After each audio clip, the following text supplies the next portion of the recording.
The Sword and the Idol.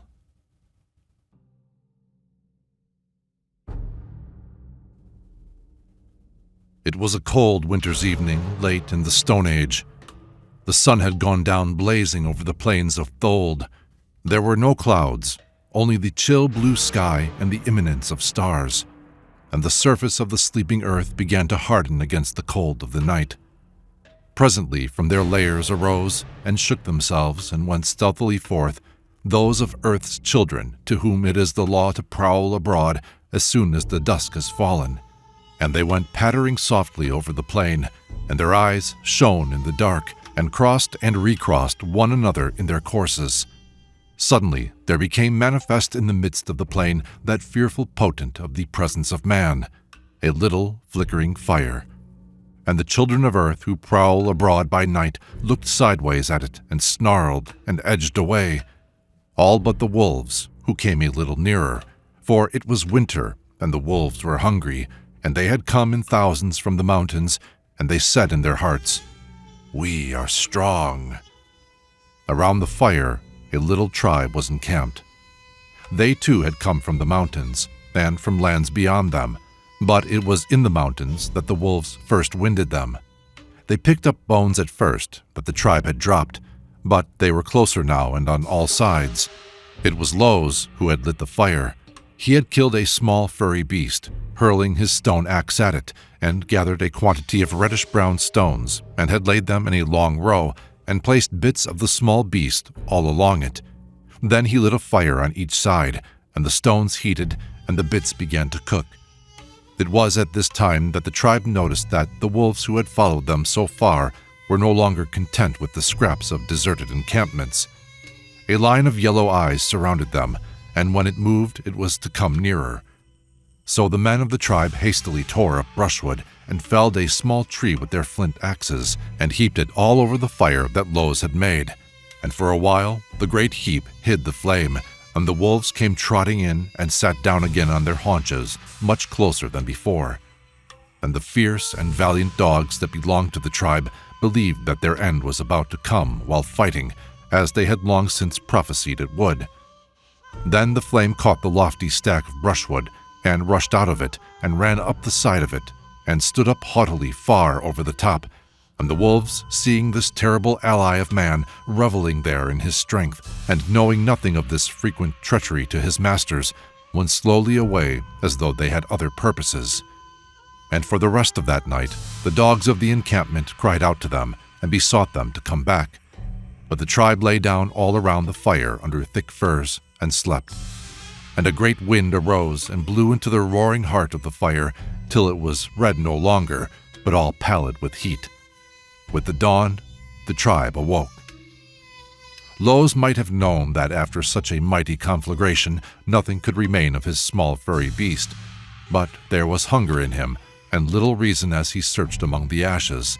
What he found there amazed him beyond measure. There was no meat. There was not even his row of reddish-brown stones, but something longer than a man's leg and narrower than his hand was lying there like a great flattened snake. When Los looked at its thin edges and saw that it ran to a point, he picked up stones to chip it and make it sharp. It was the instinct of Los to sharpen things. When he found that it could not be chipped, his wonderment increased. It was many hours before he discovered that he could sharpen the edges by rubbing them with a stone. But at last the point was sharp, and all one side of it except near the end, where Los held it in his hand. And Los lifted it and brandished it, and the Stone Age was over. That afternoon in the little encampment, just as the tribe moved on, the Stone Age passed away, which for perhaps 30 or 40,000 years had slowly lifted man among the beasts and left him with his supremacy beyond all hope of reconquest. It was not for many days that any other man tried to make for himself an iron sword by cooking the same kind of small furry beast that Los had tried to cook. It was not for many years that any thought to lay the meat along stones as Los had done, and when they did, being no longer on the plains of Thold, they used flints or chalk. It was not for many generations that another piece of iron ore was melted, and the secret slowly guessed. Nevertheless, one of Earth's many veils was torn aside by Los to give us ultimately the steel sword and the plow, machinery, and factories. Let us not blame Lowes if we think that he did wrong, for he did all in ignorance. The tribe moved on until it came to water, and there it settled down under a hill, and they built their huts there. Very soon they had to fight with another tribe, a tribe that was stronger than they, but the sword of Lowes was terrible, and his tribe slew their foes. You might make one blow at Lowes, but then would come one thrust from that iron sword, and there was no way of surviving it. No one could fight with Lowes, and he became ruler of the tribe in the place of Iz, who hitherto had ruled it with his sharp axe, as his father had before him. Now Lowes begat Low, and in his old age gave his sword to him, and Low ruled the tribe with it. And Low called the name of the sword Death, because it was so swift and terrible. And Iz begat Erd, who was of no account, and Erd hated Low because he was of no account by reason of the iron sword of Low. One night Erd stole down to the hut of Low, carrying his sharp axe, and he went very softly, but Low's dog, Warner, heard him coming, and he growled softly by his master's door. When Erd came to the hut, he heard Low talking gently to his sword, and Low was saying, "Lie still, Death. Rest, rest, old sword." And then, "What again, Death? Be still, be still." And then again, "What? Art thou hungry, Death? Or thirsty, poor old sword? Soon, Death, soon. Be still only a little." But Erd fled, for he did not like the gentle tone of Low as he spoke to his sword. And Low begat Lod, and when Low died, Lod took the iron sword and ruled the tribe. And Erd begat Eth, who was of no account, like his father. Now, when Lod had smitten a man or killed a terrible beast, Eth would go away for a while into the forest rather than hear the praises that would be given to Lod. And once, as Eth sat in the forest waiting for the day to pass, he suddenly thought he saw a tree trunk looking at him as with a face, and Eth was afraid, for trees should not look at men. But soon Eth saw that it was only a tree and not a man, though it was like a man. Eth used to speak to this tree and tell it about Lod, for he dared not speak to anyone else about him, and Eth found comfort in speaking about Lod. One day, Eth went with his stone axe into the forest and stayed there many days. He came back by night, and the next morning when the tribe awoke, they saw something that was like a man, and yet was not a man, and it sat on the hill with its elbows pointed outwards and was quite still. And Eth was crouching before it, and hurriedly placing before it fruits and flesh, and then leaping away from it and looking frightened. Presently, all the tribe came out to see, but dared not come quite close because of the fear that they saw on the face of Eth. And Eth went to his hut, and came back again with a hunting spearhead and valuable small stone knives, and reached out and laid them before the thing that was like a man, and then sprang away from it. And some of the tribe questioned Eth about the still thing that was like a man, and Eth said, "This is Ged." Then they asked, "Who is Ged?" And Eth said, "Ged sends the crops and the rain, and the sun and the moon are Ged's." Then the tribe went back to their huts, but later in the day some came again, and they said to Eth, "Ged is only as we are, having hands and feet." And Eth pointed to the right hand of Ged, which was not as his left, but was shaped like the paw of a beast. And Eth said, "By this ye may know that he is not as any man." Then they said, "He is indeed Ged."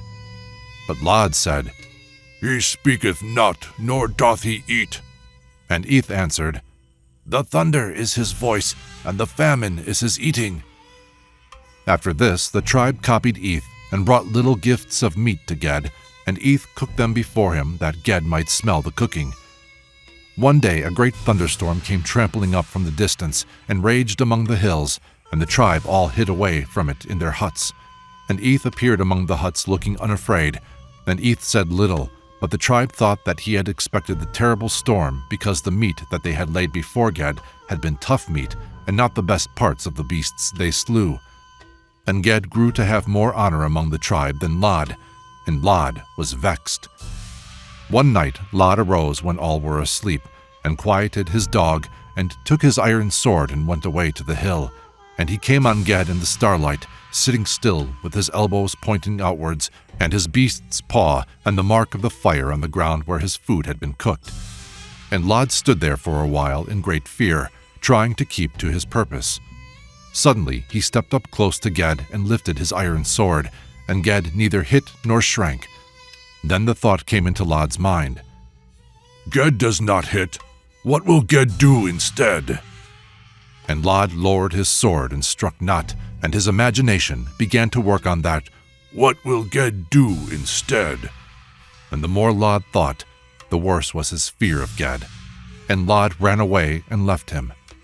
Lod still ruled the tribe in battle or in the hunt, but the chiefest spoils of battle were given to Ged, and the beasts that they slew were Ged's, and all questions that concerned war or peace and questions of law and disputes were always brought to him, and Eth gave the answers after speaking to Ged by night. At last Eth said, the day after an eclipse, that the gifts which they brought to Ged were not enough, that some far greater sacrifice was needed, that Ged was very angry even now, and not to be appeased by any ordinary sacrifice. And Eth said that to save the tribe from the anger of Ged, he would speak to Ged that night and ask him what new sacrifice he needed. Deep in his heart, Lod shuddered, for his instinct told him that Ged wanted Lod's only son, who should hold the iron sword when Lod was gone. No one would dare touch Lod because of the iron sword, but his instinct said in his slow mind again and again, "Ged loves Eth. Eth has said so. Eth hates the sword holders. Eth hates the sword holders. Ged loves Eth." Evening fell, and the night came when Eth should speak with Ged, and Lod became ever surer of the doom of his race. He lay down, but could not sleep. Midnight had barely come when Lod arose and went with his iron sword again to the hill. And there sat Ged. Had Eth been to him yet? Eth whom Ged loved, who hated the sword holders. And Lod looked long at the old sword of iron that had come to his grandfather on the plains of Thold. "Goodbye, old sword." And Lod laid it on the knees of Ged, then went away. And when Eth came a little before dawn, the sacrifice was found acceptable unto Ged.